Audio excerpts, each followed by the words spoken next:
మన సబ్స్క్రైబర్ ఒకరు బెల్లం దీపం ఎలా పెడతారో చూపించమని అడిగారండి. అందుకోసమనే చేస్తున్నాను. 3 డిఫరెంట్ టైప్స్ ఉంటాయి. నేను ఇప్పుడు పెట్టుకుంటుంది అయితే లక్ష్మీదేవికి పెట్టుకునేటప్పుడు రావి ఆకు కానీ తమలపాకులో కానీ బియ్యం కొన్ని వేసి కుంకుమ పసుపు వేసుకొని దీపం పెట్టుకోవాలి. ఇంకొక దీపం వచ్చి విద్యా గణపతికి జిల్లేడి ఆకులో మనం బెల్లం పెట్టి దీపం పెట్టుకోవాలి. ఇది పిల్లల చదువుల కోసం చాలామంది పెట్టుకుంటూ ఉంటారండి. నార్మల్ వినాయకుడికి దీపం పెట్టేటప్పుడైతే తమలపాకులో కానీ లేదు ఒక చిన్న ఏదో ఒక ప్లేట్లో బెల్లం ముక్క పెట్టుకొని దాని మీద పెట్టుకోవాలి. మీకు దీపంలానే ఎక్కువసేపు వెలగాలి అనుకున్న వాళ్ళు మాత్రం సేమ్ బెల్లము దీపం షేప్స్లో అమ్ముతూ ఉంటారు. అవైనా తీసుకోవచ్చు, లేదంటే పెద్ద బెల్లం ముక్కల్ని దీపం షేప్లో మనం తవ్వేసుకొని దానికి కూడా చేసుకోవచ్చండి.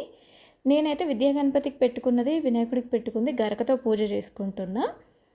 నార్మల్ అమ్మవారికి పెట్టుకున్నదేమో నేను అక్షింతలతో పూజ చేసుకుంటున్నా.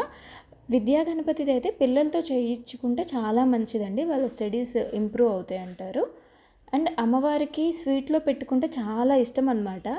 అందుకోసమని బెల్లంతో పెట్టినది చాలా అంటే చాలా ఇష్టంగా అమ్మవారు స్వీకరిస్తారు అని అంటారు.